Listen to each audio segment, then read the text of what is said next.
Hello दोस्तों, आज हम लोग बुक रिव्यू करेंगे किताब ओए मास्टर के लौंडे का। यह एक लघु उपन्यास है और इसको लिखा है दीप्ति मित्तल ने। और यह किताब सिर्फ किंडल पर ई बुक फॉर्मेट में है और इसका मूल्य 49 रुपये रखा गया है और इसमें पृष्ठों की संख्या सिर्फ 71 है। किताब के शुरू में लेखिका लिखती हैं कि इस कहानी में आपको कोई लेखकीय कौशल नहीं मिलेगा, न तो इसे भारी भरकम साहित्यिक शब्दों के श्रृंगारों से सजाया गया है, न ही बुद्धिजीविता का प्रदर्शन करते वन लाइनर्स के गहने कपड़ों से लादा गया है।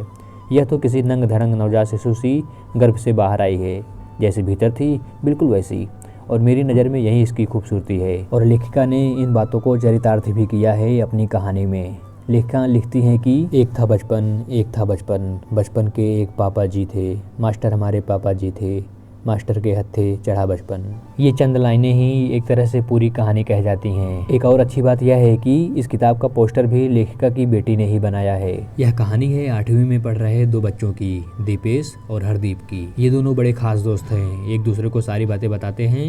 लेकिन दीपेश एक प्रोफेसर का लड़का है और हरदीप एक चाय बनाने वाले का। दीपेश को हमेशा लगता है कि हरदीप ज़्यादा मौज मस्ती में रहता है। मेरे पास तो बंदिशें हैं क्योंकि मैं मास्टर का लौंडा हूँ। उसे लगता था कि हरदीप को घर पे कोई पढ़ाई के लिए मारता डांटता नहीं है, लेकिन उसको तो बहुत मारपीट पड़ती है और हर जगह लोग उसको मास्टर के लौंडे कहते हैं और उससे ढेर सारी उम्मीद रखी जाती है पढ़ाई करने के लिए। यह सब वह नहीं चाहता, वह खूब मौज मस्ती करना चाहता है हरदीप की तरह। धीरे धीरे कहानी बढ़ती रहती है और ये लोग 9th में जाते हैं, फिर बोर्ड का एग्जाम होता है और इनकी मौज मस्ती के साथ बचपने वाली कहानियाँ भी चलती रहती हैं। और कहानी में थोड़ा उतार चढ़ाव भी आता है, लेकिन अंत में एक सुखद एहसास के साथ यह कहानी खत्म हो जाती है।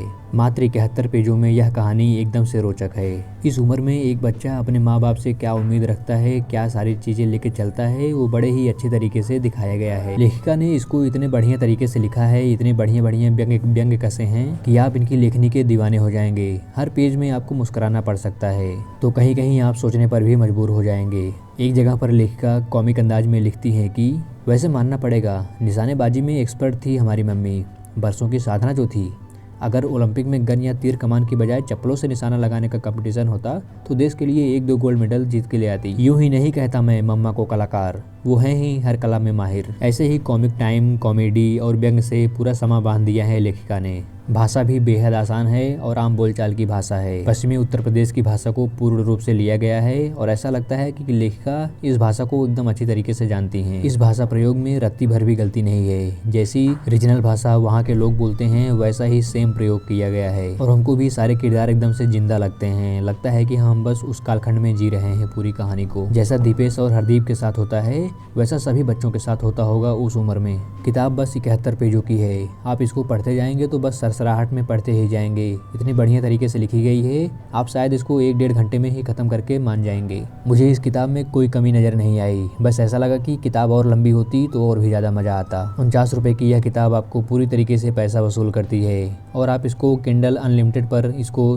फ्री में भी पढ़ सकते हैं। तो दोस्तों, ये थी मेरी राय। आपकी राय मेरी राय से भिन्न हो सकती है, इसलिए आप लोग भी पढ़िए इस किताब को और बताइए कैसी लगी। इस वीडियो को यहीं पर समाप्त करते हैं और बहुत ही जल्दी हाजिर हो जाऊंगा एक नए और धमाकेदार वीडियो के साथ। तब तक के लिए हंसते रहिए, मुस्कुराते रहिए और अपना ख्याल रखिए।